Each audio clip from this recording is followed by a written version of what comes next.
Unwitting Conspirators, the Nanny. There was something about the locket.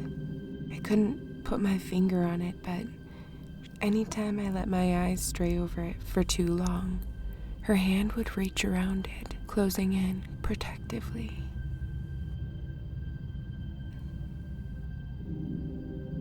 Some days she'd fidget endlessly with it, mumbling something about Henry being to blame for everything, whatever that meant. I always assumed Henry was the mister of the house. I've worked for the Dixons for 3 months now, and in that time, I've maybe seen his shadow passing their kitchen window, pacing back and forth when I wake up to use the restroom or grab water late at night. Outside of that, I might have believed he didn't exist if not for a few short conversations I'd had with him. A gruff man, easily unlikable. He didn't seem to me the husband type. His voice sounded strained or completely aloof in our interactions. At any rate, I hadn't felt like their business was any of mine. Not until recently, anyway. Mrs. Dixon might have been a lot of things, odd being at the top of the list. But she'd been good to me when no one else had been. I was beginning to feel obligated to investigate certain things I'd seen happening in the shadows when no one else was looking or listening. I was hired as a live-in maid to begin with, and given the Dixons' guest house for the summer months. But mostly I served as a cook and companion for Mrs. Dixon. Apparently at one point they'd rented out the guest house and had since preferred to keep it vacant due to bad experiences. But the timing of everything had been perfect for me, so I didn't question the decision. I'd left home in a hurry without much of a plan, and this gig had fallen in my lap quite by accident. So I'd simply been following life's lead, letting it carry me through the unknown dance it had sent me sprawling into. After cruising endless want ads, I'd finally tracked down a halfway decent part-time cleaning job. The day of my interview, I'd followed the intuition before leaving my room to jot down the address, and had stuffed the small piece of paper into my back pocket, just in case. I'd followed my map app into a ritzy neighborhood, and just as I was getting acquainted with the streets, my phone had died mid-directive. Based on my last glance, before it had gone black, the street I was headed toward appeared to be another 5 blocks away. Mustering my confidence, I'd set off down the street again. The community was brimming with promise, and the smell of freshly manicured lawns followed me toward my final destination. I obviously hadn't fit in with the surroundings because 3 blocks into the gated community, a thin, elegant woman had approached me. With all the confidence in the world, she'd asked me who I belonged to. I'd laughed and told her no one yet, and expressed that maybe she could point me in the direction I was trying to go. As if that hadn't been enough information, I told her my phone had died. I should have known right then she was a weirdo, and I think I had an inkling, but I hadn't been able to put my finger on it. In those moments we shared, maybe it was in the way she never let her eyes stray away from my face. It was like they were frozen on some detail, or like she could see through me almost. That was the first time I'd noticed the locket. She'd squeezed it briefly while I was answering her question, and nearly had to pry her hand from it to reach for the crumpled paper I'd extended to her after explaining my plight. I could see the glimmer of what looked like tears building in her eyes, but the wind had picked up, so I couldn't be sure. She looked over the paper, raising her eyebrows slightly. She asked how invested I was in taking the offer they'd given, and I'd answered honestly that I needed the money and I wanted to do well in the city, and it all starts with networking, who you know. And I was determined to make a good impression on the right people. She'd smiled with the corners of her lips and her eyes, but the rest of her poised face barely moved. It was then I realized the woman was timeless, her features confusing, the airs of someone who'd been around for enough of history to see through basically anything, and yet she held the presence of a child, seeking answers over some curiosity she couldn't quite put her finger on. I'd found myself erring in her favor, redefining her prior weirdness as strong personality traits. Then she'd asked me how much the Braxtons were offering me to scrub their toilets, as if money and personal topics were something to talk to your mailman about, or in this case, a stranger. In her presence, I'd felt at home for the first time since I'd entered the city. She reminded me of characters I'd come into contact with while swimming in the social circles I'd been forced into until I'd cast myself from it in the hope of running into freedom in the process. Without much thought, I'd told her the amount stated in the ad, and she'd scoffed, mumbling something I couldn't quite catch under her breath. There was obviously no love lost there. I'd smiled, but I respected the quality.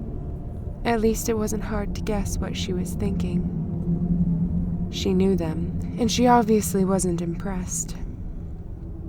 Intrigued by the shift in events, I'd embraced the new development, accepting maybe that life was making a new way than the one I was headed toward. The least I could do was look over the pamphlet and leave no questions unanswered. She asked me where I'd be staying, moving her hand in an elegant circle as if to suggest I shouldn't take up any extra time in my explanation, so I tried not to. I dug straight to the point, telling her that I'd left my home quite unexpectedly and quickly in search of a new beginning, and I was staying at an Airbnb a few miles down the street, and I was willing to stay there for as long as it took for life to position itself, because anything was better than where I'd come from. The smile melted from my face when she'd openly laughed at my story. It was unwittingly villainous, but when she lowered her gaze to look at me over again, she thanked me for the honest answers, and asked whether she could interest me in staying in their guest house, cleaning for them instead. It was recently empty, she'd stated, due to her inability to get them to keep it in the condition it had come in. It held a special place in her heart, she'd said.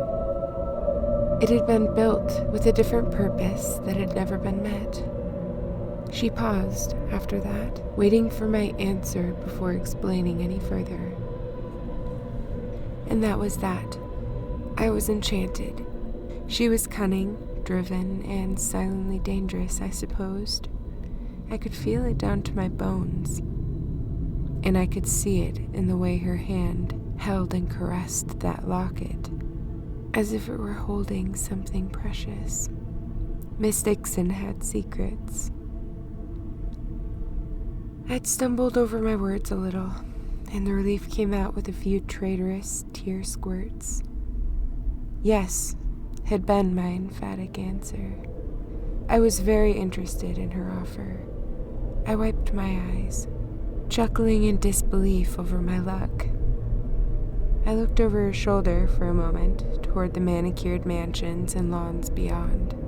A twinge of guilt echoed through me as I realized I was breaking my previous appointment. But the chains of remorse fell away as I met Mrs. Dixon's eyes again.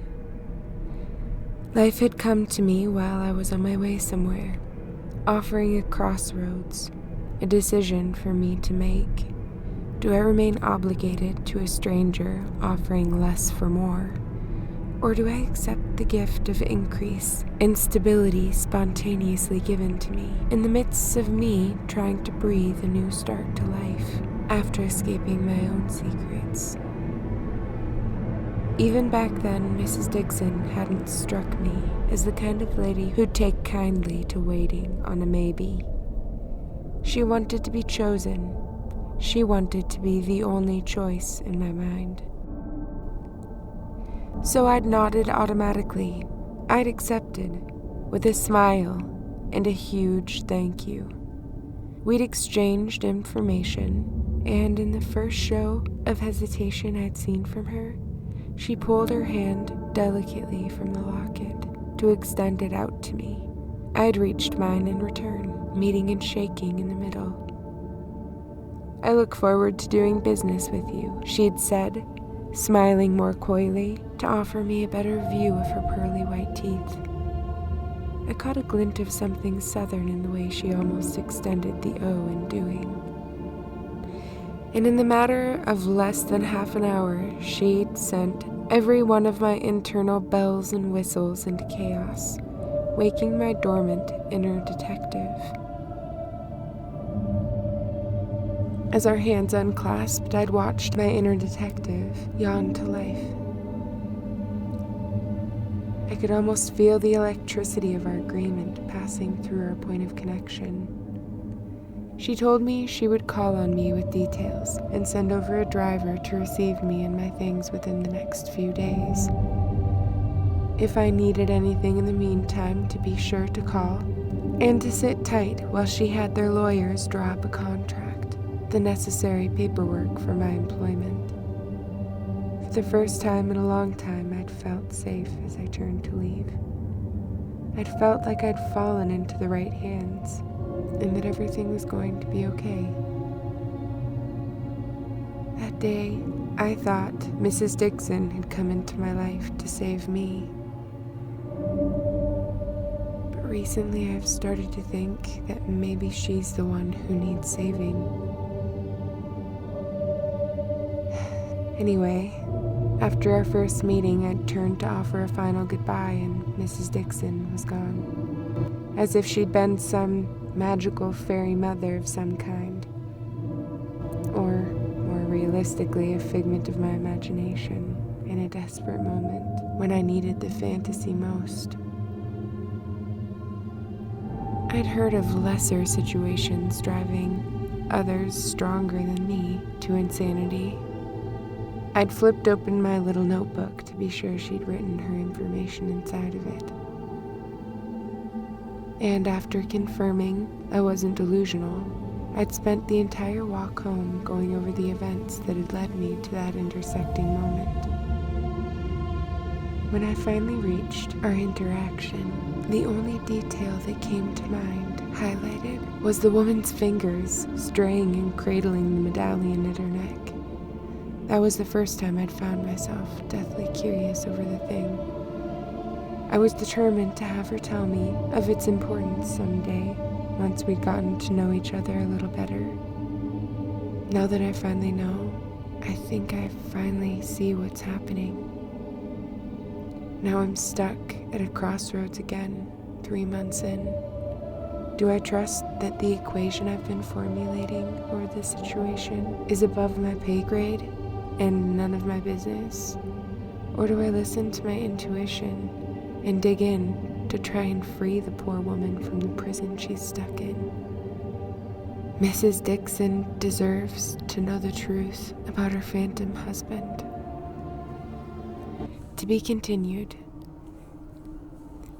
Hey everybody, and as always, thank you for tuning in and spending time with me and my stories.